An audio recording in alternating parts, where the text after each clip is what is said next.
नमो भगवते वासुदेवाय।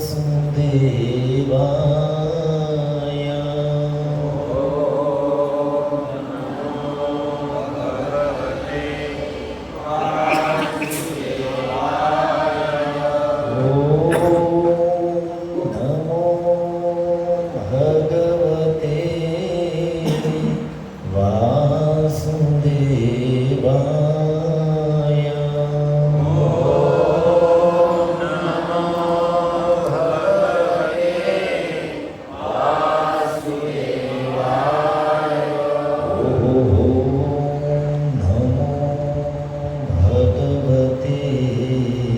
वासुदेवाय। नमो भगवते वासुदेवाय। नारायणं नमस्कृत्य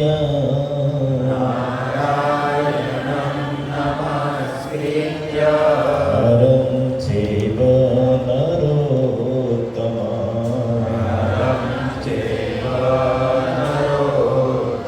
देवीं सरस्वतीं व्यासं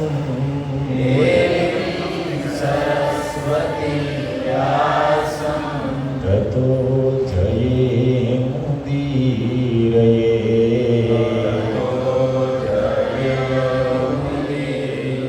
कृष्णाय वासुदेवाय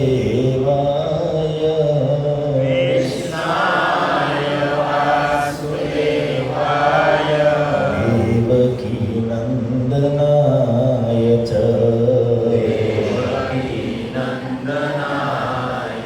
नन्दगोपकुमाराय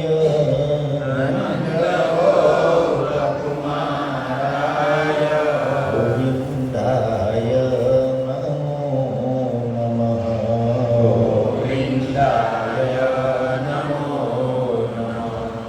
શ્રીમદ ભાગવતમ સ્કંદ 3 અધ્યાય 4 શ્લોક ક્રમાંક 35 મોકલ્યો છે મેસેજ. શ્રીમદ ભાગવતના શ્લોકના દર્શન જ સાક્ષાત કૃષ્ણના દર્શન સમાન છે. શ્રીમદ ભાગવતમાં સુતજી કહે છે શ્રીમદ ભાગવત साक्षात श्री कृष्ण एवं ही. श्रीमद भागवत साक्षात भगवान कृष्ण है. श्रीमद भागवत भी कृष्ण है ऐसा नहीं कहा, श्रीमद भागवत ही साक्षात कृष्ण है. तो हम लोग भाग्यशाली है गोपाल महाराज की कृपा से मूल श्लोकों का दर्शन भी कर पा रहे हैं और उनको गा रहे हैं और उनके एक एक शब्द पर कथा भी सुन रहे हैं. भले ही कथा मंथर गति से चल रही है लेकिन समझते हुए चल रहे हैं. सिर्फ वार्ता में ऐसे नहीं जा रहे. સાંભળો ધ્યાનથી અને મારી પાછળ બોલવાનો પ્રયાસ કરો. બહુ સુંદર શ્લોક છે. વિદુરજીને જ્યારે ખબર પડી કે ભગવાન કૃષ્ણ આ ધરાધામ પરથી જતા હતા પોતાના નિત્ય ધામમાં નિત્ય લીલામાં, એ સમયે અંતિમ સમયે ભગવાન કૃષ્ણએ મને યાદ કર્યો. મારી જેવા એક તુચ્છ વ્યક્તિને ભગવાને યાદ કર્યો. આ કૃપાને સ્મરણ કરીને વિદુરજી યમુનાજીના तट पर एकला रुरोध प्रेम विह्वल, प्रेम से विह्वल होकर भगवान की कृपा को याद करके तो मेरे जैसे भगवान के लाखों ने करोड़ों भक्त है और एक से श्रेष्ठ है, एक से बड़े एक है, लेकिन उन सब में ठाकुर जी ने अंतिम समय में मुझे याद किया. इस बात को याद करके उद्धव जी निकल गए हैं, विदुर जी अकेले ही है और अकेले में इस बात को स्मरण करके रुरोध प्रेम विह्वल, प्रेम से इतने विह्वल हो गए. रुरोध, रोदन का अर्थ होता है रोना, लेकिन आवाज न हो, आंख से आंसू बह रहा हो, लेकिन रुरोध का अर्थ होता है उच्च स्वर से आवाज करते हुए, विलाप करते हुए रोना. आवाज उतारो. એનો અર્થ મને આવે.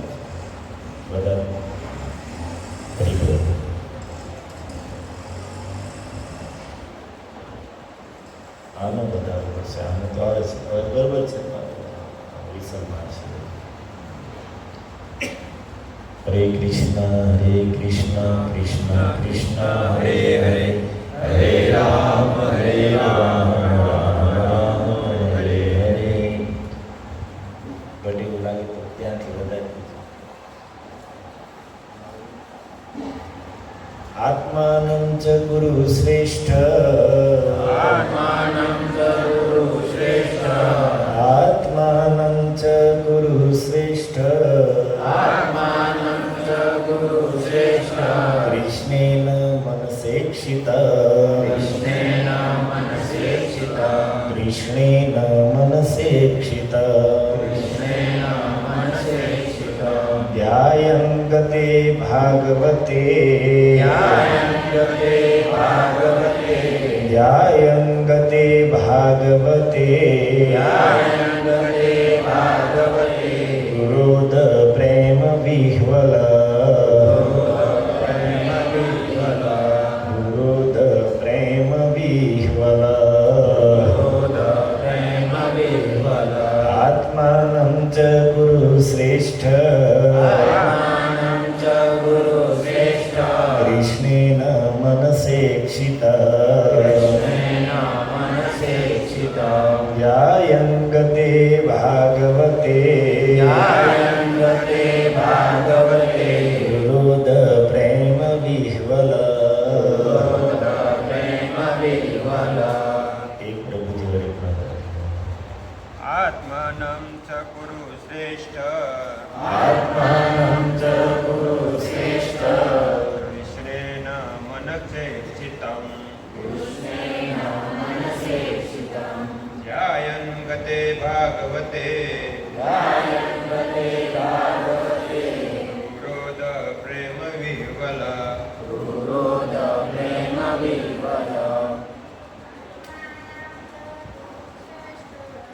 આત્માनं ચ ગુરુ શ્રેષ્ઠ, કૃષ્ણેન મનસેક્ષિतं,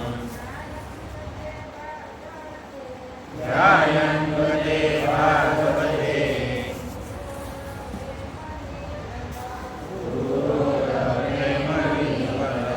અનુવાદ આ શ્લોકનો શ્રી પ્રભુપાદજી અનુવાદ કરતા લખે છે કે આ વિશ્વનો ત્યાગ કરતી વખતે ભગવાન કૃષ્ણે તેમની યાદ કર્યા હતા. એ જાણીને વિદુરજી પ્રેમના અતિ આનંદથી વિહ્વળ થઈ પોક મૂકીને રડવા લાગ્યા. ઓમ જ્ઞાનતિમિરાંધસ્ય જ્ઞાનાંજનશલાકયા ચક્ષુરુન્મિલિतं યેન તસ્મૈ શ્રી ગુરુવે નમઃ. નમો વિષ્ણુપાદાય કૃષ્ણપ્રેષ્ઠાય ભૂતલે શ્રીમતે ભક્તિવેદાંત સ્વામીતિ નામિને.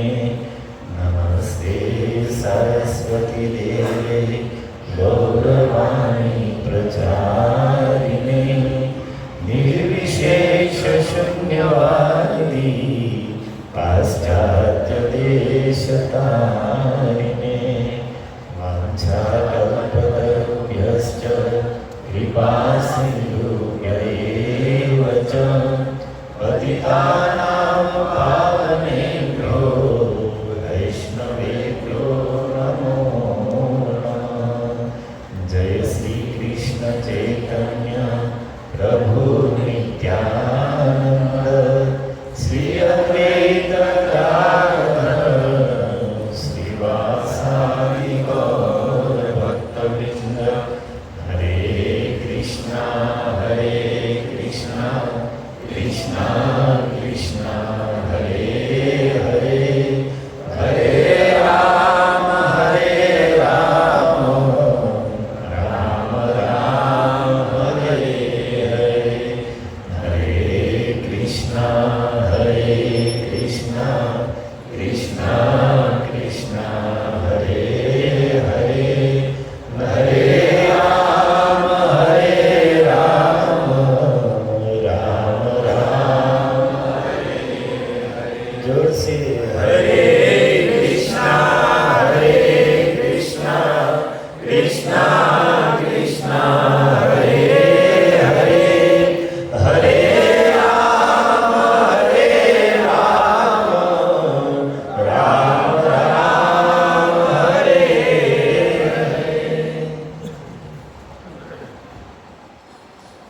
કેરી ખાધી હોય એવો અવાજ કાઢ્યો.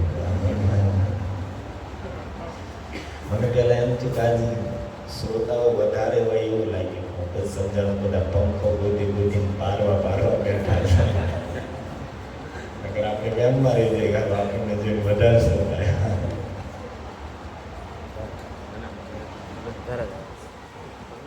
તો વિશેષ અમારે પાવાગઢ મંદિર કે વાઇસ પ્રેસિડેન્ટ અમારે ઘનશ્યામ પ્રભુ પધારે. માતાજી પહેલાં મેં ઓળખ્યા નહીં, પછી પ્રભુજીને જોયા પછી લાઈટ થઈ મને. પ્રભુજીને વિશેષ પ્રભુજીનું સ્વાગત કરીએ છીએ. અને સાથે સાથે પ્રતિ મંગળવારીય આ સત્સંગ કાર્યક્રમ આવેલા આપ સર્વ શ્રોતાવૃંદના ચરણોમાં સાદર વંદન.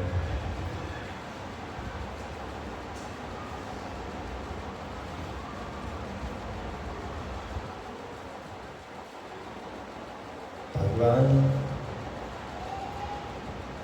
કૃષ્ણ આ જગતમાંથી પોતાની લીલાને સંવરણ કરીને સ્વધામમાં ગયા. 35મા શ્લોકનું આપણે ઉચ્ચારણ કર્યું. એ પહેલા 33મા શ્લોકમાં સુખદેવજી કહે છે કે વિદુરો અપી ઉદ્ધવાદ શ્રુત્વા કૃષ્ણસ્ય પરમાત્મા. विदुर जी ने उद्धव जी के मुख से सुना कि परमात्मा भगवान कृष्ण क्रीडयोपात देहस्य कर्माणि श्लाघितानि च. ભગવાનની લીલા કરવા માટે જે પોતાના સચ્ચિદાનંદ સ્વરૂપને પોતાના નિત્ય ધામથી આ ધરાધામ પર પ્રગટ કર્યું હતું. અને એ સ્વરૂપથી ભગવાને શ્લાઘિતાની કર્માણી એવા કર્મ કર્યા કે જેની મહિમા, જેનું કીર્તન, જેનું ગાન મોટા વિદ્વાન પુરુષો કરતા રહે છે. અને પછી બહુ સુંદર વાત ભગવાન સુખદેવજી મહારાજ કરે છે કે દેહ ન્યાસમ ચ તસ્યૈવ. શબ્દ સાંભળજો.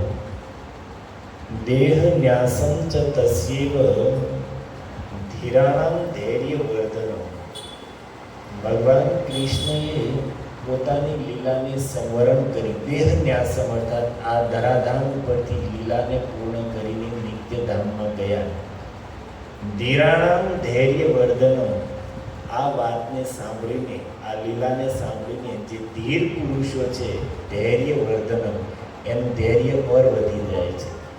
ભગવાન આ જગતમાં જન્મ લે, પ્રગટ થાય અને પછી અંતર્ધ્યાન થાય. આની પાછળ શું રહસ્ય છે? આ રહસ્યને, ભગવાનની લીલાના રહસ્યને જાણીને ધીર પુરુષો છે, અધિક ધૈર્યવાન પ્રેમીજનો છે, એની અંદર પ્રેમની બાઢ આવી જાય. ભક્તો છે એની ભક્તિ વૃદ્ધિ થઈ જાય. અને બીજી બાજુ અન્ય જે અજ્ઞાની લોકો છે, દુષ્કરતરમ પશુનામ, જે પશુઓની સમાન ભગવાનની લીલાના રહસ્યને જાણતા નથી, એની દ્રષ્ટિમાં સંસારના સાધારણ મનુષ્ય જેમ જન્મે અને મરે એવી રીતે ભગવાનની આવ્યા અને ગયા. જેની બુદ્ધિ આવી છે કે ભગવાનને પણ આ જગતમાં આવીને કર્મનું ફળ ભોગવવું પડે છે, ભગવાનને પણ આ દુનિયામાં આવીને મરવું પડે છે, એની માટે શબ્દ શું વાપર્યો છે? પશુના. પશુ જેવી બુદ્ધિ છે એ જ આ શબ્દ વાપરે છે. પરંતુ જે ધૈર્યયુક્ત વ્યક્તિ છે, જે વિદ્વાનો છે, જે પંડિતો છે, એ તો ભગવાને આવી લીલા શું કામ કરી? સાધારણ મનુષ્યની જેમ શરીર છોડવાની લીલા શું કામ કરી? આની પાછળ જે રહસ્ય છે એને સમજશે ત્યારે એનું ધૈર્ય વધી જશે, અર્થાત એનું જ્ઞાન વધી જશે, ભગવાન પ્રત્યે એનો પ્રેમ ભાવ વધી જશે. આપણે લગભગ અહીંયા બધું ગુજરાતી સમાજ છે અને તમે લોકો પ્રભાસ પાટણ ગયા હશો, જ્યાં આગળથી ભગવાને પોતાની ઇહલૌકિક લીલાને સંવરણ કરીને નિત્ય લીલામાં ગયા. આજે પણ એ સ્થાન પર જ્યાં પીપળ વૃક્ષની નીચે એ સમયે શ્રીમદ ભાગવતમાં વર્ણન છે કે ભગવાન પીપળના વૃક્ષ નીચે બેસીને પોતાના નિત્યધામમાં ગયા. આજે પણ ત્યાં જાઓ તો પીપળનું વૃક્ષ હશે, હું તો નથી ગયો, પણ છે ઈનો હોય, સ્થાની હોય, વૃક્ષ કદાચ બીજું હોય, પણ ત્યાં જાશો. મેં સાંભળ્યું છે કે ત્યાંના જે પંડાઓ છે કર્મકાંડી,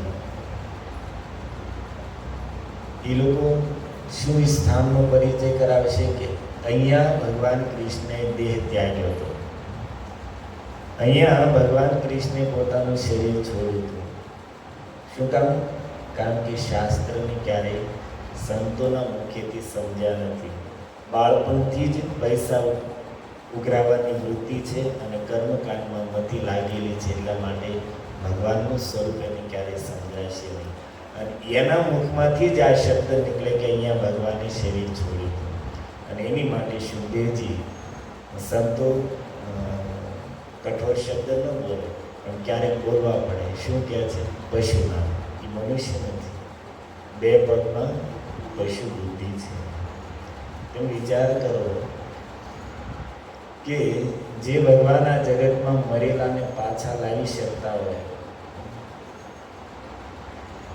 પરીક્ષિત મહારાજ બ્રહ્માસ્ત્રના તેજથી ભગવાને ગર્ભમાં રક્ષા કરી, પરંતુ બ્રહ્માસ્ત્ર અમોઘ અસ્ત્ર છે. જન્મતાની સાથે જ અંદર ગર્ભમાં તો ભગવાને રક્ષા કરી, પણ જન્મ લેતાની સાથે જ બ્રહ્માસ્ત્રના તેજથી પરીક્ષિતજીનું મૃત્યુ થઈ.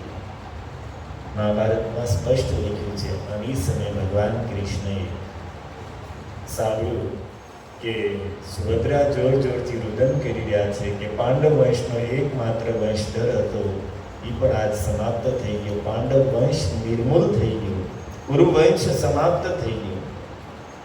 રુદન સાંભળીને ભગવાન કૃષ્ણ સૂતિકા ગૃહમાં ગયા. પ્રાય પુરુષો ક્યારેય સૂતિકા ગૃહમાં ન જાય, પરંતુ સુભદ્રાનું રુદન સાંભળીને ભગવાન સૂતિકા ગૃહમાં ગયા. એ બાળકને હાથમાં લીધો. અમૃતમય દ્રષ્ટિ પડતાની સાથે તે બાળક છે કિલકારી કરીને હસી પડ્યું. કેટલી કેટલી ઘટનાઓ છે શ્રીમદ ભાગવતમાં. એ કાલિય દહનું જળ પીને બધા જ ગોપ બાળકો અને ગાયો વાછડીઓ બધા જ મરી ગયા હતા, પરંતુ ભગવાન કૃષ્ણે પોતાની અમૃતમય દ્રષ્ટિ માત્રથી બધાને જીવિત કરી. સમુદ્ર મંથનની કથા સાંભળીએ છીએ. દેવતાઓ અને દાનવો ભેગા મળીને સમુદ્ર મંથન કરવાનો નિર્ણય લીધો. અને મંથાની શેની બનાવવાની હતી? મંદરાચલ પર્વત, 10,000 યોજન ઊંચાઈને એટલો ચોડો મંદરાચલ પર્વત. બધા દૈત્યોને, દાનવોને, દેવતાઓ બધા ભેગા મળીને મંદરાચલ પર્વત ઉઠાવી લીધો. પહેલાં તો અમૃતની લાલચમાં અને તાકાતમાં જોશમાં બધાએ ઉપાડી તો લીધો, અને આંકલાંગ પડકારા કરતા કરતા લઈને ચાલવા માંડ્યા. ક્યાં લાવવાનો છે? ક્ષીર સમુદ્રમાં. મંથન ત્યાં કરવાનું છે. ચાલ્યા ને પછી થોડુંક હાલ્યા એટલે થાકી ગયા. થાક તો લાગે ને. આપણે માણસના શરીરમાં થોડો વહેલો થાક લાગે, દેવતાઓને થોડો મોડો લાગે, પણ લાગે તો એની થાક. અને પછી થયું એવું કે બેયને એમ થયું કે આપણે બોલશું તો આપણું હેઠું ગણાય, એટલે ગમે તે કે બોલ્યા નહીં કે ભાઈ થાકી ગયા છે, ઘડી પોરો ખાઈએ. એમ વાટે હતા બોલ્યા કે દેવતાઓને એમ હતું પેલા અસુરો બોલે તો આપણે કહીએ, અને અસુરોને એમ તો આપણે કેમ બોલ્યું, દેવતાઓ બોલે તો આપણે પોરો ખાઈએ. તે કોઈ બોલ્યા નહીં. અને થઈ સ્થિતિ એવી કે મંદરાચલ પર્વત પોતાના ભારને લીધે ધડામ કરતો આવ્યો નીચે.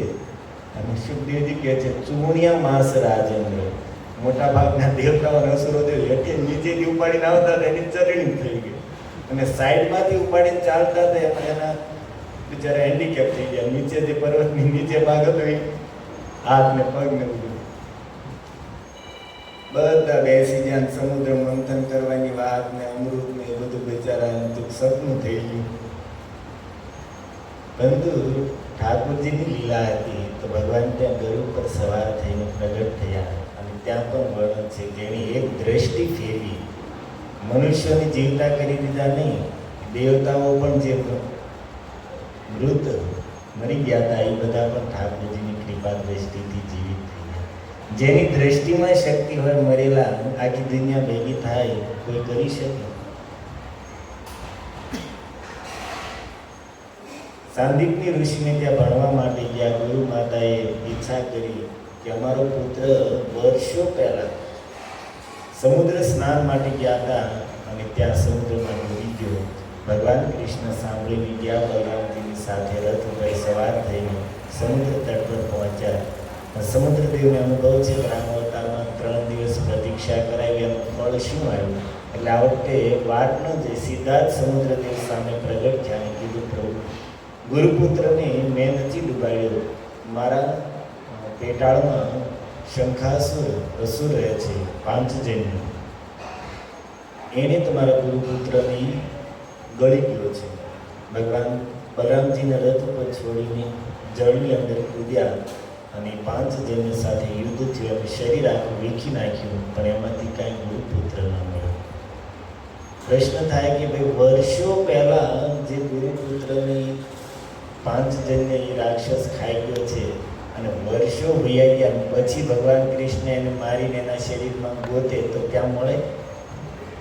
પણ એવી લીલા ભગવાને શું કામ કરી? એટલા માટે મનુષ્ય લીલા કરતા કરતા સમાજને દેખાડવા માંગતા હતા કે જો ગુરુપુત્રની એક હડ્ડી પણ આ અસુરના શરીરમાંથી મળી જાય તો એ હડ્ડીને લઈને બધાની સામે જઈને દેખાડીશ કે જો આ ગુરુપુત્રની હડ્ડી છે અને મારા ગુરુ મહારાજના બળેથી, ગુરુ કૃપાથી હું હડ્ડીમાંથી પુત્રને આખો જીવિત કરી દઈશ.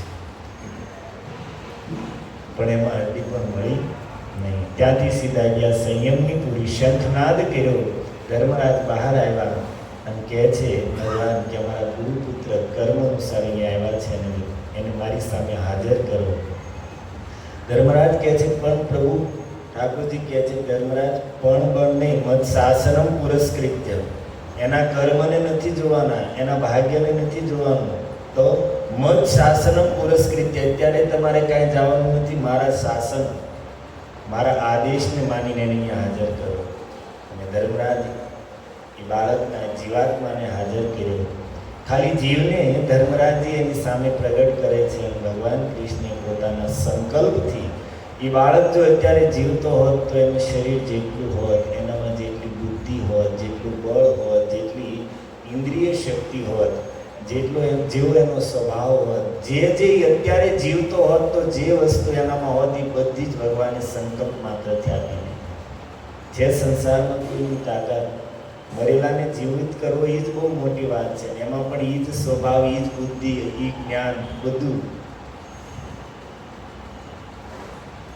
પછી આ વાત જ્યારે દેવકી માતાએ સાંભળી તો એને એમ થયું ભાઈ, એણે તો ભગવાનને કીધું કે કૃષ્ણ, બલરામ, હું જાણું છું તમે બી જગતના ઈશ્વરો છો અને તમે તમારા ગુરુના મરેલા પુત્રને પાછો લાવી દીધો, તો એ વાત પણ મેં સાંભળી છે. તો મારું વાત્સલ્ય પણ મને નજીક કરી રહ્યું છે.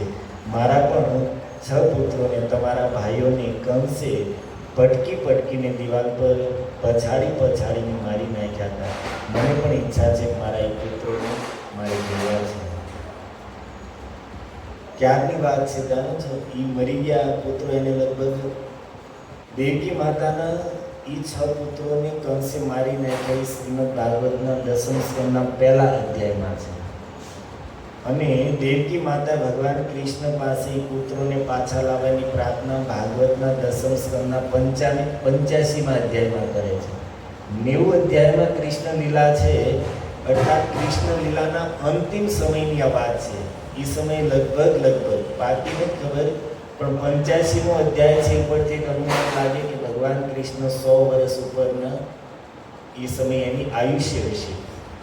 અને બોલ્યા એના જન્મ પહેલા મરેલા છે, એટલે 100 વર્ષના અંતર પછી દેવકી માતા કહે છે કે મારે એ બાળકોને જોવા છે, મારે પણ એ મારા પુત્રોના દર્શન કરવા છે. તો ભગવાન કૃષ્ણ તરત જ બલરામજીને લઈને સૂતલ લોકમાં પહોંચ્યા. જેવું માતા દેવકીના મુખમાંથી નીકળ્યું, પ્રણામ કરીને તરત જ રથ ઉપર સવાર થઈને સૂતલ લોકમાં પહોંચ્યા. એવું કાંઈ વર્ણન નથી કે ભગવાને પહેલાં વિચાર કર્યો, આંખ બંધ કરીને સમાધિમાં બેઠા કે અત્યારે 100 વર્ષ થઈ ગયા ને એવું 100 વર્ષ તો અત્યારે હશે ક્યાં. અથવા એવું નહીં કે ભાઈ ધર્મરાજ પાસે ગયા ને એને જે પૂછ્યું ભાઈ અત્યારે 6 છે ક્યાં, ક્યાંય વિચારી ન ગયો, સીધા જ પહોંચી ગયા. કારણ કે એનાથી આ જગતમાં શું છુપાણેલું છે? ભગવદ્ ગીતામાં ભગવાન કહે છે કે અર્જુન વેદાહમ સમતિતાની વર્તમાનાની ચાર્જુન ભવિષ્યાણી ચ ભૂતાની મામ તુ વેદન કસ્તન. બધા જ જીવોના વર્તમાનને હું જાણું છું, બધાના ભૂતકાળને હું જાણું છું અને બધાના ભવિષ્યને જાણું છું, પણ બધા ભેગા થઈને મને એકને નથી જાણતા. આપણે તારું આપણો ભૂતકાળ નથી જાણતા. ઠાકોરજી એટલા માટે તેની માટે વારંવાર અચિંત્ય શક્તિ શબ્દ પ્રયોગ જેની કલ્પના ન કરી શકાય. આપણને પૂછ્યું આ લોકો 5 વર્ષ પહેલા ક્યાં હતા, શું કરતા હતા? તો 5 વર્ષની વાત જવા દો. અમારે નીલકંઠ 3 દિવસથી બોરીવલીમાં કથા કરતા હતા. બધા ભક્તો આવી સાંભળતા, 1.5 કલાક કથા સાંભળી, 4.5 કલાક કથા સાંભળી અને 5 મિનિટનું કંઈક બોલો.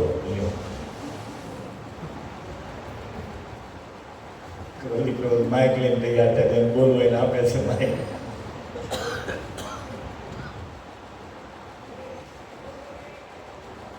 એની યાદ આવી જાય તમને, પણ ઓચિંતાનું યાદ ન આવે. થોડોક વિચારવાનો સમય લઈ 1.5 કલાક તો યાદ આવી જાય. એવું નથી કે આપણે કંઈ સાંભળ્યું આપણું કંઈ વ્યર્થ નથી, પણ તાત્કાલિક યાદ ન આવે, થોડો સમય લાગે, થોડુંક યાદ કરાવ. અમારે પ્રભુજી નવા પાર્લાથી કથા સાંભળવા આવ્યા પહેલા દિવસે, પછી બીજે દિવસે કથા સાંભળવા આવ્યા હતા કે પ્રભુજી મને આજ ખબર પડી કે આ રૂપ ને સનાતન બે અલગ અલગ. પહેલા દિવસે મને એમ થયું કે એક માણસનું જ નામ છે રૂપ સનાતન, બીજા દિવસે કે આજ ખબર પડી કે આ બે ભાઈઓ છે.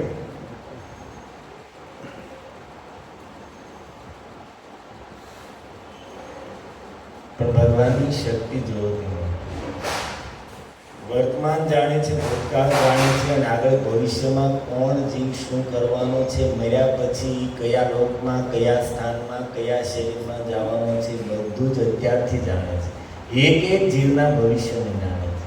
હવે એની માટે શું ધ્યાન કરવાનું કે કોઈ પૂછવાનું, સીધા જ સૂતર લોકમાં પહોંચ્યા. બલી મહારાજે જેવું જોયું કે મારા આરાધ્ય પ્રભુ આવ્યા છે, બલી મહારાજે સુંદર સિંહાસન મંગાવ્યું, કૃષ્ણ ભગવાન બંનેને બેસાડ્યા, પગ ધોયા, પરિવાર સહિત જળનું પાન કર્યું અને બહુ સુંદર સ્તુતિ પણ કરી. બલી મહારાજની સ્તુતિ બહુ સુંદર છે, પણ એમાં બલી મહારાજ કહે છે કે પ્રભુ તમારા ચરણોના દર્શન બહુ મોટા સૌભાગ્યથી થયા છે. હવે સંસારની કોઈ વસ્તુમાં મારી કામના ન રહે. કે પ્રભુ આ પરિવારમાંથી, આ રાજ્યમાંથી, આ બધામાંથી મારી આસક્તિ છૂટી જાય અને હું એકાંતમાં રહીને તમારું અખંડ સ્મરણ કરું, એવા મને આશીર્વાદ આપો. અને જો એકાંતમાં ન રહી શકું, સંગ કરવો જ પડે તો તમારા ભક્તોનો સંગ થાય. ક્યાં તો એકાંતમાં રહીને તમારું સ્મરણ કરું અથવા તમારા ભક્તોના સંગમાં રહીને તો તમારું ભજન કરું. અને પછી ભગવાન કહે છે કે રાજન, મારા 6 ભાઈઓ અહીંયા આવેલા છે, કર્મ અનુસાર એને હાજર કરો. બલી મહારાજ કે કોણ? એને ક્યાં ખબર? પછી ભગવાન ત્યાં નામ દે છે, 6 આવે અને ભગવાન એને લઈને આવે અને આવી કીધું એમ ખબર લખ્યું નથી, પણ હનુમાનજી 80-100 વર્ષના હશે અને બસ ઠાકોરજી બાળક બનાવી દીધા, દેવકી માતાની સામે લઈ ગયા, કરીને દેખાડો લ્યો બધા બાકી ગયેલાને બાળક કરી છે. કોઈ શક્તિ જેમ આવું સામર્થ્ય છે કોણ કરી શકે? કાળની ઉપર શાસન કોણ કરી શકે? અરે ભાઈ, ભગવાનની વાત જવા દો, એનું ભજન કરવાવાળાની અંદર એટલી શક્તિ થઈ જાય મૃત્યુને જીતી લે, મૃત્યુ સ્પર્શ ન કરી શકે. ધ્રુવ મહારાજ ભગવાનના ધામમાં જતા હતા, ભગવાનના પાર્ષદો વિમાન લઈને સામે આવીને ઉભા રહ્યા. ધ્રુવ મહારાજ ગંગાજીમાં સ્નાન કરી એ વિમાનમાં સવાર થવા જાય એ જ સમયે મૃત્યુ સાક્ષાત સામે આવીને ઊભું રહી ગયું. હાથ જોડીને ધ્રુવજીને કહે છે કે હે મહારાજ, આ મૃત્યુ લોકમાંથી કોઈ જીવ જાય તો આ શરીર ઉપર, આ 5 ભૌતિક શરીર ઉપર મારો અધિકાર છે. એટલા માટે હું તમને હાથ જોડીને મસ્તક નમાવીને પ્રાર્થના કરું છું, આ શરીર મને આપીને તમે જાઓ. સંસારના લોકોને તો પૂછતોય નથી, સીધું લઈ લઉં છું, પણ તમારી જેવા ભગવાનના પ્રેમી ભક્તો સામે મારો વશ નથી ચાલતો. તો તમને હું પ્રાર્થના કરું છું કે આ શરીર મને આપો, આપીને જાઓ. એટલું કહીને મૃત્યુ હાથ જોડીને મસ્તક નમાવીને ઊભું રહે સામે. અને એ સમયે મૈત્રેયજી કે મૃત્યુ મૂર્ધના પદમ દત્વા. ધ્રુવજી કઈ રીતે ભગવાનના વિમાનમાં ચડ્યા? મૃત્યુ મૂર્ધના, મૃત્યુના મસ્તક ઉપર પદમ દત્વા, પગ મૂકીને આરૂઢ અદ્ભુતમ ગૃહમ. ભગવાનના એ અદ્ભુત વિમાનમાં સવાર થઈ ગયા. મૃત્યુના માથા ઉપર પગ મૂકીને સદેહ વિમાનમાં ચડીને નીકળી ગયા. જેના ભજનથી આવું સામર્થ્ય આવી જતું હોય, ભજનના બળે મૃત્યુના મસ્તક ઉપર પગ મૂકીને ભક્ત જો ધામમાં જતા હોય અને એ ભગવાનને મરવું, એનો દેહ છૂટ્યો આ શબ્દ વાપરતા હોય, તેની માટે સુખદેવજી પશુ કે કોઈ ખોટું નથી. એટલા માટે વારંવાર શાસ્ત્ર આપણને સાવધાન કરે કે ભાઈ કથા સાંભળો તો સંતોના મુખેથી સાંભળો તો જ સાચું. આપણે ત્યાં કહેવત છે કે અધૂરું જ્ઞાન વિનાશ ન થાય. ક્યાં હાવ જ્ઞાન ન હોય એ સારું અને ક્યાં પૂરું જ્ઞાન હોય એ સારું. અધૂરું જ્ઞાન છે વિનાશમાં લઈ જાય. એટલા માટે શાસ્ત્રને યોગ્ય અધિકારી પાસેથી, પરંપરાથી જેણે શાસ્ત્રને જાણ્યા છે, પરંપરાથી જે શાસ્ત્રનું અધ્યયન કરી બોલી રહ્યા છે, એની પાસેથી સાંભળો ત્યારે સાચું જ્ઞાન મળશે. કારણ કે જે પરંપરામાં જોડાણેલા છે અને જ્ઞાન આવ્યું છે પરંપરાથી. બીજું કે કોઈ પરંપરાથી જોડાણેલા છે, બોલવામાં સાવધાની રાખવી પડશે. નહીતર એને પૂછવાવાળા 50 હોય કે ભાઈ તમે આ વાત કરી ક્યાંથી કરી. નીલકંઠ ષડગોસ્વામી અષ્ટકનો એક શ્લોક, ષડગોસ્વામી પ્રણામ મંત્રનો એક શ્લોક બહુ સુંદર મંગલાચરણમાં ગાતા હતા. તો મેં એને ફોન કર્યો, મિત્રો જે શ્લોક બહુ સરસ છે, આ શ્લોક ક્યાંનો છે, કયા ગ્રંથનો છે? કારણ કે મંદિરમાં ક્લાસ લેવા બેસો, કોઈએ પૂછ્યું પ્રભુજી આ તમે શ્લોક બોલ્યા કયા ગ્રંથનો છે? ત્યાં પ્રમાણ વગર નહીં ચાલે, ગમે એ બોલી નાખી નહીં ચાલે. મને હજી યાદ છે કે મેં ભાવનગર નવો હતો ત્યારે એક વખત ક્લાસ આપ્યો હતો, તો એમાં પ્રભુજી બેઠા હતા, પરમ પૂજ્ય કુંદમ કૃષ્ણ પ્રભુ.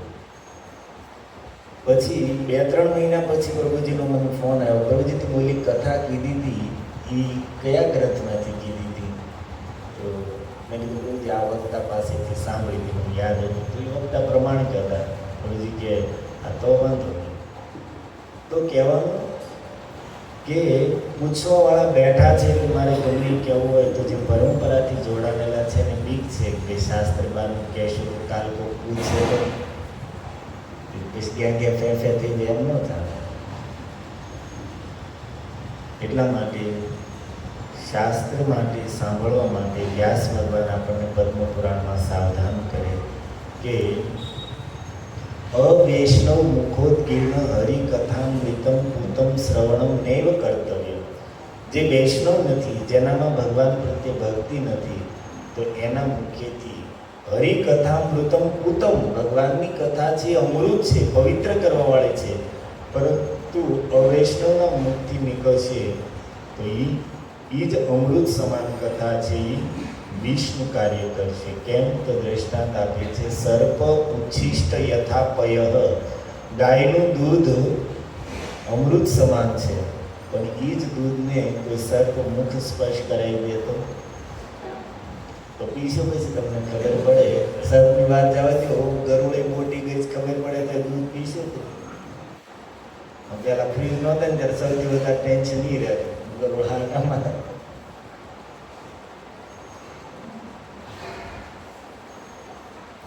એવી જ રીતે ભગવાનની કથા તો અમૃતમય છે, પરંતુ જે જાણતા નથી આવી પ્રસ્તુત કઈ રીતે કરશે? અરે ભાઈ ભગવાનને મરવું પડ્યું, જોઈ લો, જાઓ પ્રવાસમાં જઈને.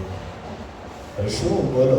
જે ઠાકોરની તમે આરાધના કરો છો એની વિશે આવો શબ્દ વાપરે તો શું પછી આપણામાં ભક્તિ રહે? શું પ્રેમ? ત્યાં તો એમ કે ભાઈ બધા એક જ છે, આપણે એ જ છીએ, આપણે ભૂલી ગયા છીએ.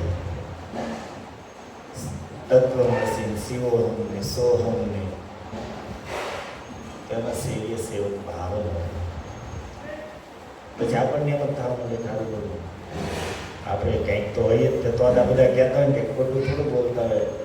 શિવો હું મહારાજજી કથા ગુરુ મહારાજજી એક કથામાં એ કહેતા હતા કે કોઈ જગ્યાએ કથા કરવા ગયા હતા તો સામે કોઈ વડીલ બેઠા હતા તો એ વારા ઘડીક થાય એટલે જોરથી શિવો ચાલુ કથામાં महाराज जी के मुझे डिस्टर्ब हो रहा था तो मैंने कहा कि भाई पहले शिव जी को हटाइए बाद में मैं कथा कहूँगा।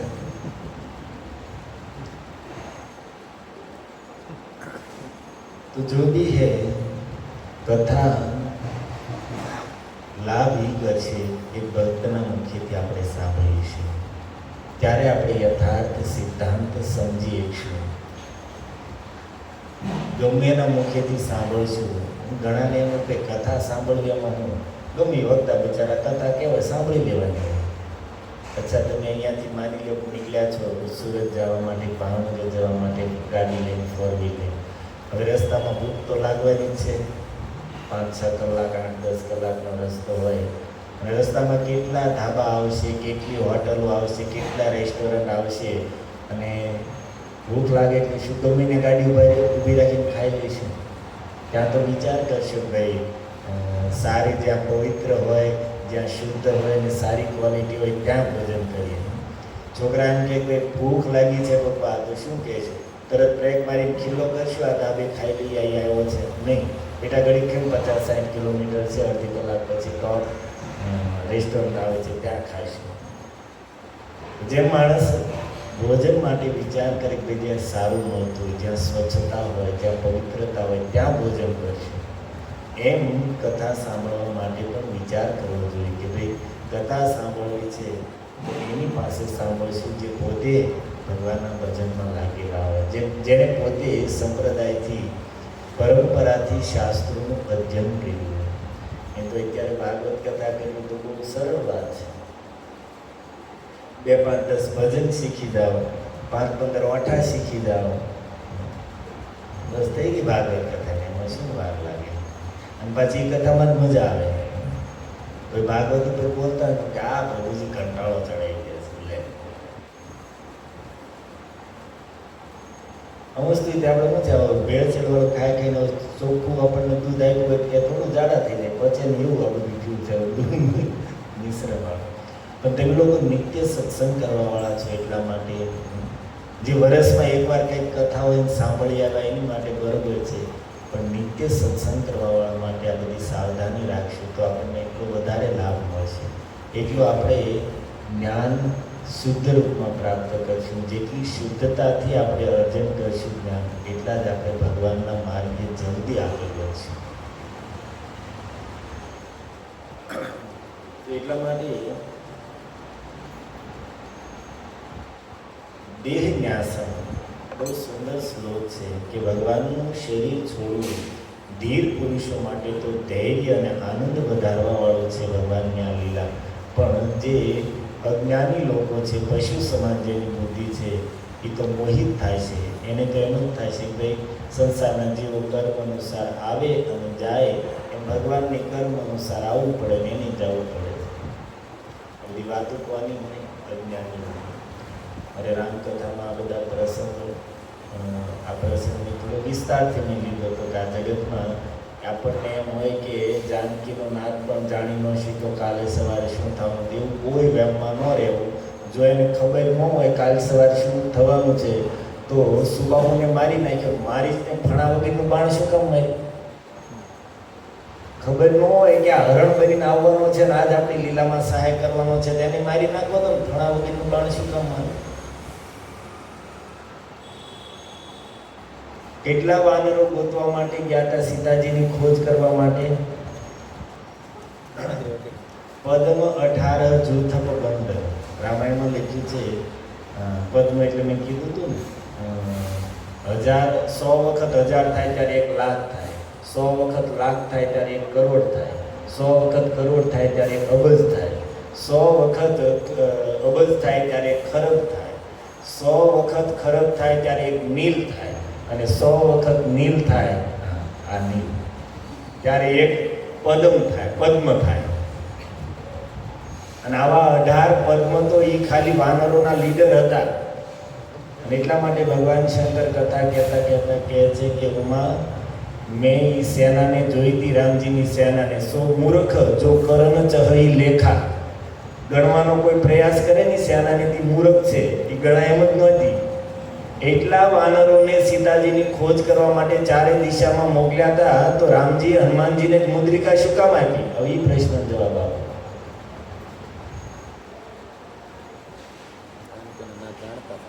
એટલે ભાઈ બધું જેને ખબર છે એ લીલા કરે છે, એટલે આપણે કોઈ વહેમમાં ન રહેવું. હનુમાનજી સીતાજીની ખબર મેળવીને આવ્યા, સીતાજીની ચૂડામણી લઈને પાછા આવ્યા. બહુ સુંદર સંવાદ છે.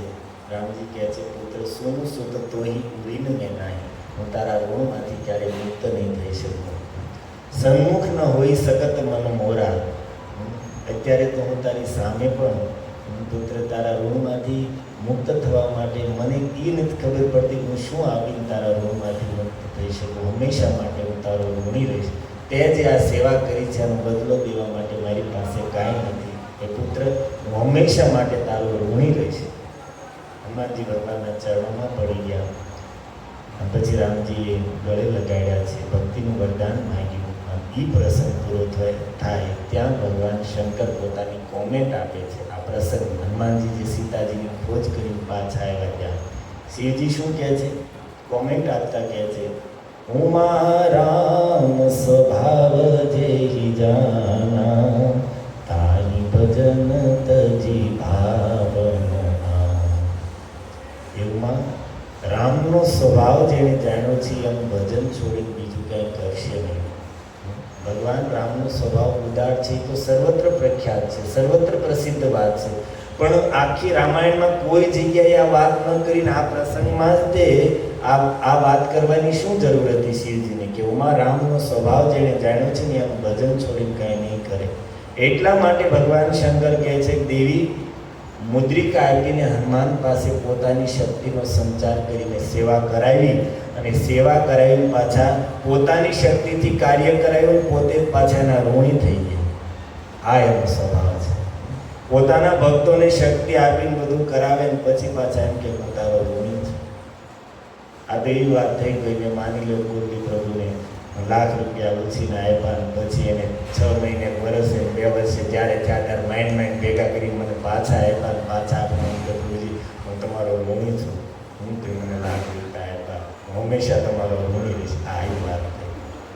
ઠાકોરજીએ મુદ્રિકા આપી ત્યાં સ્પષ્ટ કરી દીધું કે હનુમાનજી પાસે આ કાર્ય કરવાનો યશ ગૌરવ હનુમાનજીને આપવા માગે છે, અને એની પાસે કાર્ય કરાવ્યું. કાર્ય કરીને આવ્યા તો કહે છે, સુન સુત તોહી ઉડીને મેં નાહી. આ રામનો સ્વભાવ છે.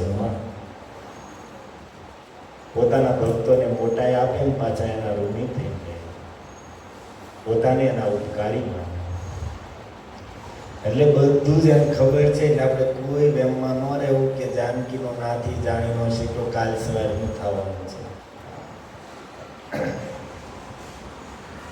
તો આ બધી વાત આપણે ત્યારે સમજી શકીએ કે સંતોના ચરણોમાં બેસીને સમજીએ શાસ્ત્ર, નહીંતર ક્યારેય નહીં સમજાય કે આ બધી લીલાઓ પાછળ રહસ્ય શું હતા, ભગવાન આ બધું કરવા પાછળ શું એનો હેતુ હતો. તો આ સુંદર ચર્ચા થઈ. તમે કેટલાય સમયથી, લગભગ 2 વર્ષથી આ ઉદ્ધવજી અને વિદુરજીનો સંવાદ ચાલે છે, સાંભળી રહ્યા હતા. અને ઉદ્ધવજી અહીંયાથી નીકળી ગયા વિદુરજીને કહીને. વિદુરજીને અંતમાં કહે છે ઉદ્ધવજી કે વિદુર, ભગવાન કૃષ્ણએ અંત સમયમાં મને ભાગવતનું જ્ઞાન આપ્યું. વિદુરજી પૂછે છે કે મિત્ર, એ જ્ઞાન જો તમને યોગ્ય લાગતું હોય તો મને પણ સંભળાવો. અને ત્યારે ઉદ્ધવજી કહે છે કે વિદુરજી, એ સમયે ભગવાન મને જ્યારે જ્ઞાન આપતા હતા, પોતાના તત્વનો, પોતાના સ્વરૂપનો બોધ કરાવવાનું ભાગવતનું જ્ઞાન, એ સમયે મારી સાથે મૈત્રી ઋષિ પણ હતા. અને મારી જોતામાં જ ભગવાન કૃષ્ણએ મૈત્રીજીને આદેશ આપ્યો હતો કે મૈત્રી, હું આ જગતમાં પ્રગટ થયો મેં બધાને કાંઈ કાંઈ આપ્યું છે, પણ એક વિદુર એક મારા એવા નિષ્કામ ભક્ત છે કે એને મારી પાસે કાંઈ માગ્યું નથી, મેં એને કાંઈ આપ્યું નથી. તો મારી ઈચ્છા છે કે આ જ્ઞાન તમે વિદુરને આપજો. તો ઉદ્ધવજી કહે છે કે વિદુરજી, મારી સામે જ ભગવાન કૃષ્ણએ મૈત્રીજીને આદેશ આપ્યો છે તમને આ જ્ઞાન આપવાનું, એટલું કે ઉદ્ધવજી ત્યાંથી નીકળી ગયા. અને ઉદ્ધવજી નીકળી ગયા, વિદુરજી એકલા જ ત્યાં યમુનાજીના તટ ઉપર છે. અને હવે એની શું સ્થિતિ છે એનું વર્ણન આજના શ્લોકમાં આપણે ઉચ્ચારણ કર્યું. આત્માનં ચ પુરુષ શ્રેષ્ઠ કૃષ્ણેન મનસેક્ષિતમ. હે પુરુષ શ્રેષ્ઠ અર્થાત પરીક્ષિત, જ્યારે ઉદ્ધવજી નીકળી ગયા તો વિદુરજી વિચાર કરે છે કે આત્માના મને કૃષ્ણેન મનસેક્ષિતમ, ભગવાન કૃષ્ણએ મનસા ઈક્ષિતમ મારું સ્મરણ કર્યું, અને પણ અંતિમ સમયમાં ધ્યાયન ગતે. અને આ વાતનું ધ્યાન કરીને રુરોધ પ્રેમ વિહ્વલ, વિદુરજી એટલા વિહ્વલ થઈ ગયા, પ્રેમમાં એટલા ડૂબી ગયા, શરીર રોમાંચિત થઈ ગયું અને ભગવાનની આ કૃપાને યાદ કરીને રુરોધ ઉચ્ચ સ્વરથી રડી રહ્યા છે. કેવું દ્રશ્ય છે! યમુનાજીનો તટ છે, ગાઢ જંગલ છે, રાત્રિનો સમય, કોઈ છે નહીં, અને એકલા વિદુરજી ભગવાનની આ કૃપાને યાદ કરીને રડી રહ્યા છે. એવું નથી કે ભક્તો જ ભગવાનને યાદ કરે, ભગવાન પણ પોતાના ભક્તોને યાદ કરે છે. સંતોના મુખેથી સાંભળી છે કથા કે નારદજી એક વખત આવ્યા અમરીશ મહારાજ પાસે. વિષ્ણુ નારદજીની પાસે એક ડાયરી હતી. તો અમરીશ મહારાજે પૂછ્યું કે મહારાજ, તમારી ડાયરી, વેપારીઓ ડાયરી રાખે એ સમજાવો, માતાઓ ઘર ખર્ચ લખવા ડાયરી રાખે એ સમજાવો, પણ તમારે સંતોને સંન્યાસીઓની ડાયરીની શું જરૂર? તો કે આમાં એ ભક્તો મેં લિસ્ટ બનાવ્યું છે. શેનું? તો કે જે ભક્તો ભગવાનનું નિરંતર સ્મરણ કરે છે એવા ભક્તોનું લિસ્ટ છે. અમરીશ મહારાજ કે દેખાડો. અમરીશ મહારાજે જોયું લિસ્ટ, એકથી મોટા એક ભક્તોના નામ હતા. અમરીશ મહારાજે પોતાનું નામ એમાં કોઈ જગ્યાએ ન જોયું તો એને એમ થયું કે આપણીથી ક્યાં આટલું સ્મરણ થાય છે, ક્યારેક ક્યારેક ક્યાંક ભૂલથી કરીએ છીએ, આમ આપણું નામ ક્યાંથી હોય આમાં? તો નારદજી પાસે બીજી એક ડાયરી હતી. નારદજી એ ડાયરી કાઢી તો અમરીશ મહારાજ કહે છે કે મહારાજ આમાં શું, આ શેની ડાયરી છે? તો કે પહેલી ડાયરી તેને જોઈ તો એ હતી એવા ભક્તોના નામ હતા કે જે નિરંતર ભગવાનનું સ્મરણ કરે છે.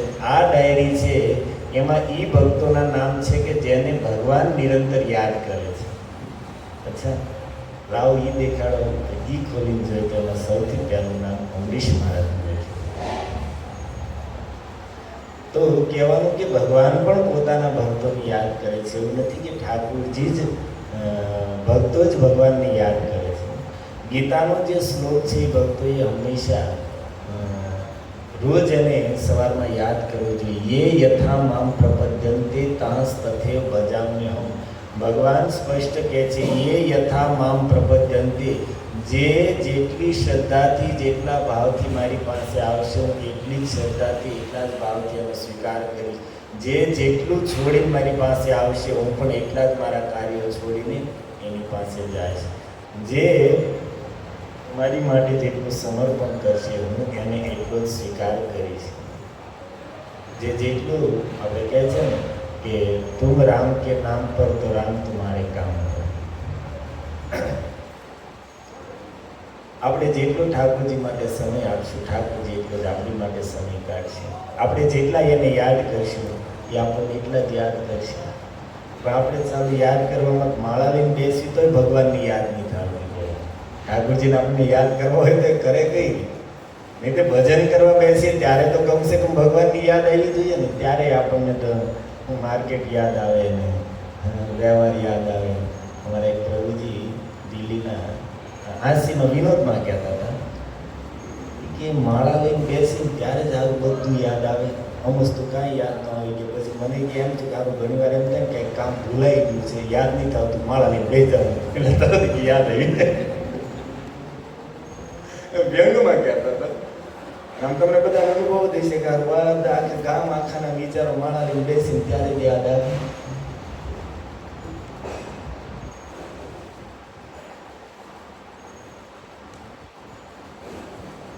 પણ જે ભગવાનને યાદ કરે છે ઠાકોરજી પણ એને યાદ કરે છે.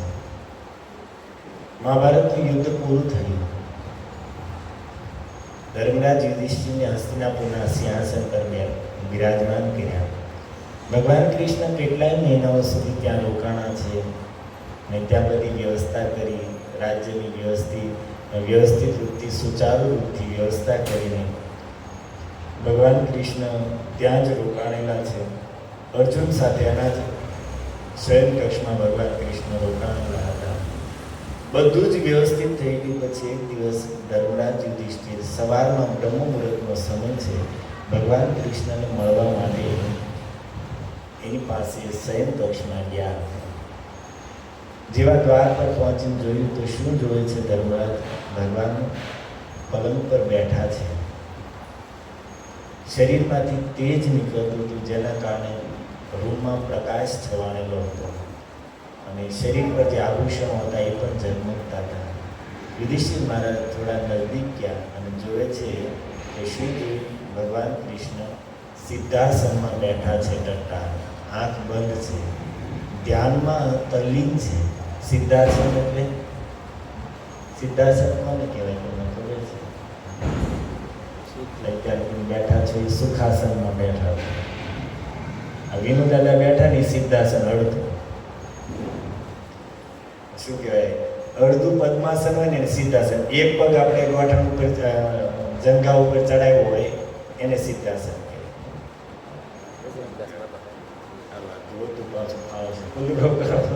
ગજનદાસ બાપા બેઠા આવી રીતે તમે જોઈ લો ને, એક પગ આપણો નોર્મલ હોય, એક પગ આપણે ઉપર ચડાવીએ તો આને સિદ્ધાસન કહેવાય. તો આ સિદ્ધાસનનો બહુ ફાયદા પણ છે યોગની દ્રષ્ટિએ પણ અને મનને એકાગ્ર રાખવામાં પણ. અને સૌથી મોટું છે સિદ્ધાસન અને પદ્માસન બે છે શરીરને ટટ્ટાર રાખી શકે. આપણે જે સાદા આસનમાં બેઠા હોય એમાં તમને કીધું હોય ટટ્ટાર બેસો તેમ 5 મિનિટ બેસો પછી પાછા આમ નામ થઈ જાય, કારણ કે એમાં વધારે સમય શરીર ટટ્ટાર બેસીને હોય ગયું. પણ આ સિદ્ધાસન અને પદ્માસન બે છે શરીરને ટટ્ટાર રાખવામાં, કરોડરજ્જુને સીધું રાખવામાં સહાયક છે. હવે પદ્માસન છે એ તો પાછું અઘરું પડે, કદાચ બળ કરીને ચડાવી દીધું હોય પદ્માસન તો વીખવું અઘરું પડે. તો એ અઘરી એમાં જાજો સમય બેસી ન હોય કે બહુ તમે કદાચ અભ્યાસ કરો તો 10-15 મિનિટ બેસી ગયા. પણ આ સિદ્ધાસન છે એ તો સરળ છે, એમાં કંઈ અઘરી વસ્તુ નથી. થોડા પ્રયાસથી બેસી શકે અને ક્યારેક પ્રયાસ કરો માળા કરવા બેસો તો થોડું મન પણ લાગશે ટટ્ટાર બેસીને. તો એ સિદ્ધાસનમાં બેઠા છે ભગવાન કૃષ્ણ, પલંગ પર બેઠા છે, ટટ્ટાર છે. યુધિષ્ઠિર મહારાજ નજીક ગયા, જોયું તો આંખમાંથી મોતી સમાન બિંદુઓ આંસુ પડી રહ્યા છે. યુધિષ્ઠિર મહારાજ થોડે સમય માટે ઊભા રહ્યા, પછી કહે છે कृष्ण, हमने तो सुना है कि बड़े बड़े इस जगत में योगियों के ईश्वर योगेश्वर भी आपके चरणों का ध्यान करते हैं, भगवती महालक्ष्मी भी आपके चरणों की सेवा और ध्यान करती है, ब्रह्मा जी और भगवान शंकर तक के सारे बड़े बड़े योगी महेश्वर जगत के ईश्वर भी आपके चरण कमलों का ध्यान करते हैं, लेकिन आज हमने पहली बार देखा कि आप भी किसी का ध्यान कर रहे हैं। हे केशव, आप किसका स्मरण कर रहे हैं, किसको ध्यान में, किसको आप याद कर रहे हैं? तब भगवान कृष्ण ने धीरे से आंख खोली और कहा कि महाराज, युद्ध भूमि में बाणों की शैया पर पड़े हुए पितामह इस वेदना में भी, इस स्थिति में भी एक क्षण के लिए मुझे नहीं भूले हैं, और मेरा स्वभाव है मेरा भक्त, जो मेरा भक्त मुझे याद करता है मैं भी उसको कभी भूलता नहीं। उसी की याद में डूबा हुआ था, उसी का ध्यान लगा कर बैठा। द्वारका लीला में वर्णन है कि भगवान रोज सुबह में अपनी नित्य क्रिया को करके ध्यान में बैठते थे। किसका ध्यान करते? अपने भक्तों का ध्यान, जो उनका ध्यान करते, उनको याद करते, उनको भगवान याद करते। और अब भीष्म पिता की बात आ गई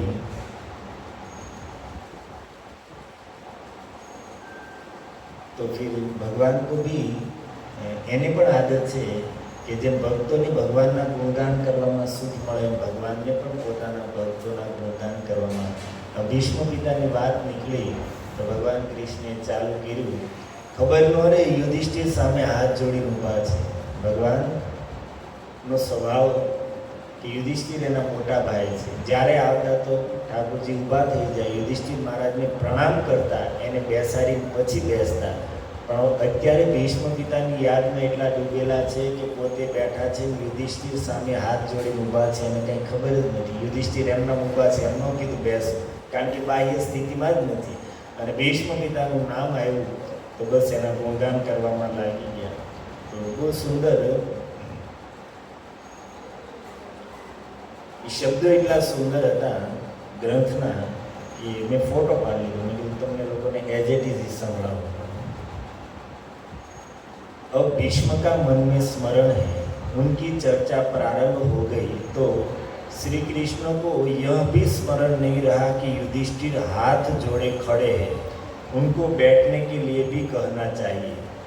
भक्तों को भगवत गुणगान में यह तन्मयता भले न प्राप्त हो, लेकिन इन भोले भाले भगवान को तो भक्त का स्मरण भर आना चाहिए. भक्ति देवी वास्तविक रूप में तो भगवान में ही रहती है.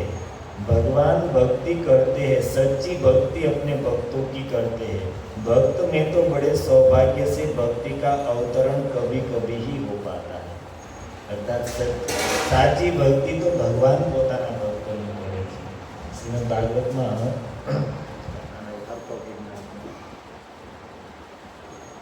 ભગવાન जनकपुर गया છે. દ્વારકાથી એક દિવસ જનકપુર ગયા.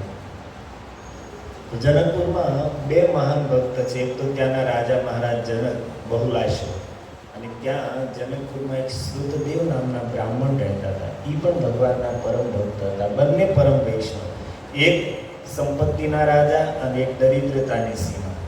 બ્રાહ્મણ છે એની પાસે ભોજનની પણ વ્યવસ્થા. શ્રુતદેવ બ્રાહ્મણ ભિક્ષા માંગીને પરિવાર ચલાવવા, અને એક બાજુ સમૃદ્ધ જનકપુરના રાજા, અને બંને વૈષ્ણવ પરમ નિષ્ઠાવાન. અને બંનેને જ્યારે ખબર પડી ભગવાન કૃષ્ણ અમારા નગરમાં આવે છે તો બંને મનમાં મનોરથ કરીને બેઠા છે કે પ્રભુ આવે છે તો પહેલાં મારા ઘરે જ આવશે, મારી પાસે જ આવશે, મને જ પહેલાં દર્શન દેશે. બંનેના મનમાં આ ઈચ્છા છે. અને ત્યારે બંનેની ઈચ્છા જાણીને ભગવાન બે રૂપમાંથી એક સાથે બંનેના ઘરે ગયા. અને એ સમયે ભગવાન કૃષ્ણ જતા હતા તો સાથે અનેક ઋષિમુનિઓ થઈ ગયા. એ બધા ઋષિમુનિઓ પણ ભગવાનની સાથે બે રૂપમાં થઈ ગયા. સુખદેવજી કહે છે કે રાજન હું પણ એમાં હતો, હું તે બે ઘરે એક સાથે ગયો હતો. અને એ ભગવાનની કૃપા જોઈને ત્યાં એ અધ્યાયનો અંત કરતા લખ્યું છે વ્યાસજીએ કે ભગવાન ભક્ત ભક્તિમાન. ખાલી ભગવાન ભક્તો જ ભક્તિમાન નથી, ભગવાન ભક્ત ભક્તિમાન. ભગવાન છે એ પણ પોતાના ભક્તોની ભક્તિથી યુક્ત છે. જેટલી ભક્તિ ભક્ત નથી કરતા એટલી ભક્તિ પોતાના ભક્તોની ઠાકોરજી કરે છે. એટલા માટે અહીંયા કહે છે, હવે સાંભળો, श्री कृष्ण भीष्म की भक्ति में विभोर बोलते रहे. भगवान परशुराम से निरंतर 23 दिन युद्ध करने पर भी जो अपराजित रहे. भगवती भागीरथी गंगा ने जिन्हें गर्भ में धारण किया, सृष्टिकर्ता के साक्षात पुत्र ब्रह्मर्षि वशिष्ठ से जिन्होंने वेद उपनिषद की शिक्षा प्राप्त की, महर्षि च्यवन तथा शुक्राचार्य से जिन्होंने यथावत धर्मशास्त्र तथा नीति शास्त्र सीखा, सनत कुमार एवं मार्केंडेय से जिनको अध्यात्म विद्या तथा यति धर्म का उपदेश प्राप्त हुआ, परशुराम और देवराज इंद्र के धनुर्वेद के उन शिष्य, आजन्म अखंड ब्रह्मचारी, मृत्युंजयी धर्मात्माओं के शिरोमणि त्रिकालज्ञ भीष्म का मन मुझ में लगा था, अतः मैं भी मन से उनके समीप पहुंच गया था. કેટલા સંબોધન લગાવ્યા ભીષ્મ પિતા માટે, એના બધા જ ગુણ કહી દીધા. હવે શું કહે સાંભળો. श्री कृष्ण को इस तरह केवल भीष्म की सुधि थी. उन्होंने कहा कि धर्मराज, गंगा तनय भीष्म के साथ धर्म का सूर्य इस जगत से अस्त हो जाएगा. आप चलकर उनके चरणों में प्रणाम करें और आपको धर्म, अर्थ, नीति, आध्यात्म आदि के संबंध में जो कुछ पूछना हो उनसे पूछ लो. मैं यह इसलिए कह रहा हूँ कि ऐसा अवसर फिर मिलने वाला नहीं है। भीष्म के समान समस्त पुरुषार्थों का परम उपदेष्टा वर्तमान में इस संसार में कोई नहीं है। भीष्म के साथ ही, भीष्म के जाते ही इस जगत से धर्म का सूर्य अस्त हो जाएगा, ज्ञान का सूर्य अस्त हो जाएगा और भक्ति का सूर्य अस्त हो जाएगा। એટલા ઠાકોરજી ભીષ્મ પિતાના ગુણગાનમાં લાગી ગયા. તો હું તમને એ કહેતો હતો કે ભગવાન બેઠા છે બ્રહ્મમુહૂર્તમાં ભીષ્મને યાદ કરી રહ્યા છે. કેટલી કથાઓ છે. મથુરામાં ઠાકોરજી આવ્યા છે, આખો દિવસ વ્રજની સામે મુખ કરીને બેસતા આંખમાંથી આંસુઓની ધારા વહે છે. બહુ પ્રયાસ કરે માતા દેવકી અને વસુદેવજી મથુરાવાસીઓ કૃષ્ણને પ્રસન્ન કરવા માટે, ખુશ કરવા માટે, પરંતુ ઠાકોરજી બસ નિરંતર આંખમાંથી આંસુઓ છે. ઉદ્ધવજી મહાજ્ઞાની સમજી નથી શકતા કે હું મારા ગુરુ બૃહસ્પતિ પાસે ભણીને આવ્યો અને આને સૃષ્ટિનું પરમ તત્વ કીધું છે ને આ રડે છે કેમ? પણ ઠાકોરજીને તો એ યથામામ પ્રપદ્યમ છે. બ્રજવાસીઓ નિરંતર કૃષ્ણને યાદ કરીને રડી રહ્યા છે. આ બાજુ ભગવાન પણ પોતાના ભક્તોને યાદ કરીને રડી રહ્યા છે. ઉદ્ધવને આ વાત સમજાવવાથી નહીં સમજાય. ભગવાને ઉદ્ધવને મોકલ્યા, જાઓ બ્રજમાં. ઉદ્ધવજીને દેખાડું તો બ્રજવાસીઓ મને કેટલો યાદ કરે છે. પ્રસંગ તો બહુ લાંબો છે, પણ ઉદ્ધવજી ત્યાં ગયા છે અને જ્ઞાનની ચર્ચા કરે છે કે કૃષ્ણ તો કણકણમાં છે, તમારા સૌથી નજીક છે, હૃદયમાં પરમાત્મા રૂપમાં છે. હવે તમે એને યાદ કરીને રડશો તો શું લાભ થશે? હવે તમે એને ધીરે ધીરે ભૂલો. નંદ બાબા કહે છે ઉદ્ધવ કઈ રીતે ભૂલીએ? ઘરમાં એક એક સામાન પડ્યો છે, એક એક વસ્તુ છે ને જોઈએ અને કૃષ્ણનું સ્મરણ આવે કે આ વસ્તુ કૃષ્ણ આમ વાપરતો, આ વસ્તુ કૃષ્ણની છે, અહીંયા કૃષ્ણ બેસતો, અહીંયા કૃષ્ણ સૂતો. ઘરથી થાકીને બહાર નીકળી જઈએ, યમુનાજીના તટ પર જઈએ તો ત્યાં પણ કૃષ્ણની લીલાઓનું સ્મરણ થઈ આવે. ગોવર્ધનમાં જઈએ તો ત્યાં પણ કૃષ્ણની લીલાઓનું સ્મરણ થઈ આવે. વનમાં ભાગીને જઈએ તો ત્યાં કૃષ્ણ રોજ ગાયું ચરાવવા માટે જતો. ઉદ્ધવ આ સંપૂર્ણ વ્રજભૂમિ, એક એક વ્રજની ભૂમિ કૃષ્ણના ચરણ કમળોના ચિહ્નથી અંકિત છે. જ્યાં જ્યાં જઈએ ત્યાં અમને કૃષ્ણનું સ્મરણ થઈ આવે છે. એની લીલાઓ સર્વત્ર થયેલી છે. ઘરમાં આવીએ તો કૃષ્ણની યાદ આવે, બહાર જઈએ તો ત્યાં કૃષ્ણની યાદ આવે. હવે મારે જાવું ક્યાં? કૃષ્ણને ભૂલવા કઈ રીતે?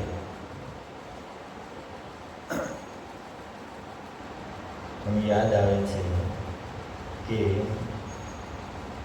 સાધારણ આસક્તિમાં પણ, સંસારની આસક્તિમાં પણ વ્યક્તિ કોઈને ભૂલી નહીં. અમારે વર્તમાનમાં જ અમારે રાધેશ્વરનો દીકરો જળનું શરીર છૂટી ગયું, લગભગ 2 મહિના જેવો સમય થયો. થોડા દિવસ પહેલાં મેં એના રાધેશ્વરના ઘરના જલના મમ્મી ગીતા માતાજી બેઠા હતા તો મસ્તા. મેં કીધું માતાજી તમને ખબર છે તમે હવે રોવાનું બંધ કરો. મેં કીધું આ તમે રડ કરો ને એમાં બધા ભક્તો એમ સમજે છે કે આ ઘનસુંદર બહુ જ આ લોકોને પક્ષ નથી લેવા દેતા, આને કંઈક એકલા મૂકે ને આ બધું એકલા ભૂલવા નથી દેતા એમ. મેં કીધું ભક્તો તમારા લીધે મને કહે છે. મને કીધું પ્રભુજી હાજર કરો. જેટલી વાર કે સત્સંગને કીર્તનમાં બેસું છું ને એટલી વાર હું જલને ભૂલું છું, બાકી હું ભૂલી જ નથી. એ પ્રભુજી હું ઘરમાં જ્યાં જોઉં ને મને જલ જ યાદ આવે છે. ઘડિયાળ જોઉં તો એમ થાય કે એટલા વાગ્યા અત્યારે ટ્યુશનમાં ગયો હોય, એટલા વાગ્યા અત્યારે સ્કૂલે ગયો હોય છે, એટલા વાગ્યા અત્યારે જીમમાં ગયો હોય છે, એટલા વાગ્યા એ અત્યારે આમ કરતો હોય છે. રૂમમાં જોઉં તો એનો બેડ જોઉં તો યાદ આવે, એનું કોઈ સામાન જોઉં તો યાદ આવે. હું ભૂલી જ નથી શકતી. મારે શું કરવું? એક દિવસ સત્સંગ એના ઘરે કથા થઈ તો કથામાં થોડીક વાત શું કહેવાય હસી મજાકની હતી તો થોડા પ્રસન્ન હતા, મૂડમાં હતા. તો કથા પૂરી થઈ તો અચાનક જોર જોરથી રોવા માંડ્યા. આને શું થયું પાછું? પણ તે દિવસે જોયું કે માતાજી પાર્લાના રાધા રાસબિહારી મંદિરેથી સમોસા લાવ્યા હતા પ્રસાદમાં, સત્સંગ પછી પ્રસાદમાં દેવા માટે. અને સમોસા જોયા એટલે જોર જોરથી શું કામ જલને સમોસા બહુ ભાવ. એક દિવસ વેણગાય પ્રભુ આવ્યા હતા તેનો સત્સંગ એનો ઘરે હતો. તો કેન્યા જવાના હતા તો સાથે બલરામ જવાનો હતો, તે આવ્યો હતો. તેની સાથે રાધા મોહનની બધા છોકરાઓ હતા. તો એ માતાજી એના દેરાણી હતા તો એને કીધું ભાઈ છોકરા માટે સેન્ડવિચ બનાવો. તો સેન્ડવિચ બનાવી તમે સાથે બેસીને વાત કરતા હતા માતાજી જેવા અંદરથી ઓલા માતાજી સેન્ડવિચ લઈને આવ્યા જોઈ ત્યાં તો જોર જોરથી કોક મૂકી હું થયું હજી તમે વાત કરો છો ને જણને સેન્ડવિચ બહુ ભાવતી. તો હું તમને એ કહેવા માગું છું કે સાધારણ સંસારમાં જે આસક્તિ છે અથવા તો સાધારણ જે પ્રેમ છે એમાં પણ એવી સ્થિતિ થતી હોય માણસ ત્યાં જોવે ત્યાં એ જ યાદ આવી જતી હોય તો જેને ભગવાનને વિશુદ્ધ પ્રેમ કર્યો છે એની સ્થિતિ કેમ ન થાય ત્યાં જોઈએ અને ઠાકોરજી સિયારામ મેં સબ જગ જાની કરું પ્રણામ જોરી જુગ. પ્રેમ વસ્તુ એ છે જ્યાં જોઈએ ત્યાં એ સંસારની આસક્તિ પણ આપણને જ્યાં જોઈએ ત્યાં એ આપણા પ્રિયતમની યાદ અપાવતી હોય તો ભગવાન સાથેની પ્રેમની શું વાત છે. એટલા માટે તો વ્રજવાસીઓ જ્યાં દૃષ્ટિ કરે ત્યાં કૃષ્ણનું સ્મરણ થયા. તો એ લોકો ભગવાનને એટલા સ્મરણ કરે છે તો ઠાકોરજી જે સુખ સાગર છે જે આનંદ સાગર છે સુખી થવા માટે આપણે જેની પાસે જેનું ભજન કરીએ છીએ એની પોતે રડી રહ્યા છે. શું કામ? કારણ કે ભક્તો એને યાદ કરીને રડે છે તો ઠાકોરજી ભક્તોને યાદ કરીને રડે છે.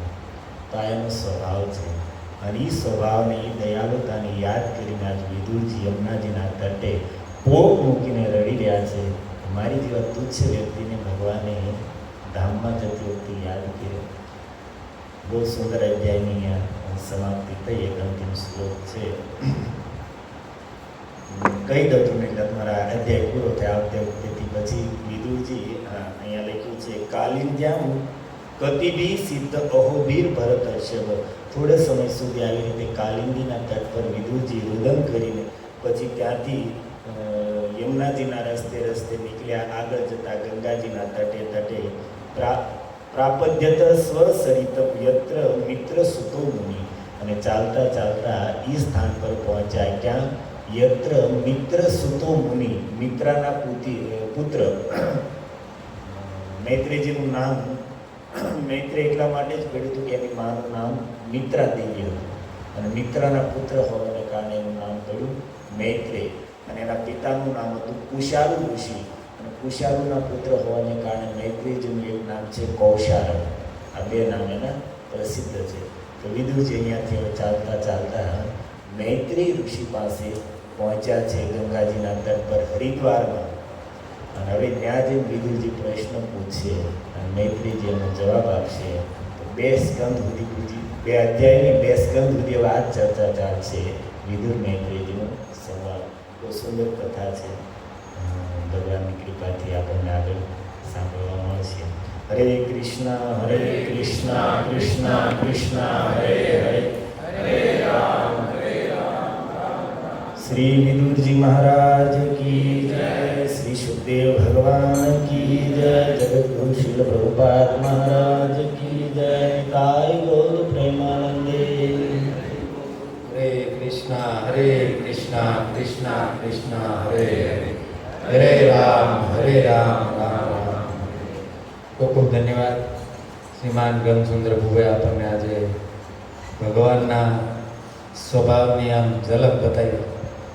ભગવાન અચિંત્ય શક્તિઓના માલિક છે. જે ભગવાનને મરી જાય છે એમ કહે છે એ કોણ છે? પશુ છે. પ્રભુજીએ બહુ સરસ ચોપાઈ ગઈ. ઉમા રામ સ્વભાવ જેહી જાના તાહી ભજનતજી આર ન ભાવા. તો જે ભગવાનનો સ્વભાવ જાણી જાય છે તો એ ભગવાનની ભક્તિ સિવાય બીજું કંઈ કરતા નથી. કોણ સ્વભાવ જાણ્યો? મીરાબાઈએ જાણ્યો. નરસિંહ મહેતા, સંત તુકારામ, કેટલા સંતો આપણને મળશે. તો આપણે પણ ભગવાનનો સ્વભાવનો થોડોક શું કહેવાય ઝલક મળી છે આપણને. તો આપણે પણ મહામંત્ર જપીને પોતાનું જીવન ધન્ય કરીશું. કેમ કે કળિયુગમાં એક જ છે વિદ્યા. શું છે? ભગવાનનું નામ. કળિયુગમાં કોઈને આ ભવસાગરને પાર કરવો હોય તો ભગવાનના નામ સિવાય કોઈ નથી. આપણને સાધુ સંતો અહીંયા પ્રવચનમાં જે કોઈ આવે છે એ બધા કહ્યા જ છે આપણને કે ભગવાનનું નામ જપો. તો ખૂબ ખૂબ ધન્યવાદ. ગમસુંદર ભુવે આપણને આજે ભગવાનના સ્વભાવથી થોડાક અવગત કરાવ્યા. તો મહામંદિરથી એમનો અભિવાદન કરીશું. હરે હરે કૃષ્ણ કૃષ્ણ કૃષ્ણ હરે હરે હરે રામ રામ રામ હરે હરે. પ્રભુજીએ ભગવાનનું ભજન કરે છે અને ભગવાન પણ પોતે યાદ કરે છે. તો આપણે પણ એવા ભગવાનના વાલા બનવા માટે ભગવાનના નામની માળા શરૂ કરીશું. તો જે ભક્તો માળા નથી કરતા અને જેમની ઈચ્છા છે એ જાગ્યા ત્યાંથી સવાર માળા ચાલુ કરી દે. અને આજનો પ્રસાદ મારા બાલરૂપ પ્રભુ તરફથી છે તો એમનો પણ મહામંત્રથી સ્વાગત કરીશું. હરે કૃષ્ણ કૃષ્ણ કૃષ્ણ હરે હરે હરે રામ રામ રામ હરે. હું કેવું ભૂલી ગયો કાલ અક્ષય તૃતીયા છે. અક્ષયનો અર્થ થાય કોઈ પણ કરેલું સાધનનું અક્ષય ફળ આપે. તો પ્રયાસ કરવો જોઈએ યથાશક્તિ કંઈક દાન પુણ્ય થાય. કંઈક ગૌ માતાની સેવા અત્યારે તો સૌથી વધારે ફળ આપવાવાળી ગૌ માતાની સેવા છે. અમારા અરવિંદભાઈ મહેમાનની બેઠા છે અને આ જગતમાં સૌથી વધારે કોઈ ફળ દેવાવાળું સાધન હોય તો એ ભગવાનનું નામ છે. તો કાલનો દિવસ પ્રયાસ કરો જેટલું થાય એટલું કંઈક દાન પુણ્ય કંઈક સેવા અને અધિકમાં અધિક ભગવાનનું નામ લઈશું તો અક્ષય ફળ આપવાવાળો થઈ જશે. એક દિવસ ધ્યાન આપીને કરશું વ્યવસ્થિત માળા કરી લીધી તો કદાચ એટલા મોટા થાય એની એવરેજ એક દિવસમાં મળી જાય સાવધાનીપૂર્વક કરી લીધી હોય તો પ્રયાસ કરજો કાલ. હરે કૃષ્ણ. આપણે બાપા સીતારામ મંડળી એમનો પણ આભાર વ્યક્ત કરશું. હરે કૃષ્ણ કૃષ્ણ કૃષ્ણ હરે હરે હરે રામ રામ રામ હરે. પ્રભુજી આપને યાદ અપાયું કે કાલે અક્ષય તૃતીયા છે. કે જેનો ક્ષય નથી થતો, તમે કાલે જે કરશો એનો નાશ નહીં થાય. તો આપણે કોઈ પાપ કર્મ તરફ નથી જવાનું. ભગવાનના ભજન પાપ કર્મ કરીશું તો એનોય નાશ નહીં થાય, આપણે પાછા હલવાણી થઈ જાય. તો આપણે બને ત્યાં સુધી પ્રભુજીએ કીધું એમ ગાયની સેવા કરીશું, ભગવાનનું નામ જપ કરીશું કે ભગવાનની ભજનની ક્રિયા કરશું. ખૂબ ખૂબ ધન્યવાદ. મહામંત્રથી હવે આપણે આ કથાને વિરામ આપશું. હરે કૃષ્ણ કૃષ્ણ કૃષ્ણ હરે હરે હરે રામ રામ રામ હરે હરે. મહાપ્રસાદે ગોવિંદે નામ બ્રાહ્મણે વૈષ્ણવે સ્વલ્પપુણ્યમ વદન્યાદન વિશ્વાસમે મદાય. જય શ્રી કૃષ્ણ ચૈતન્ય પ્રભુ નિત્યાનંદ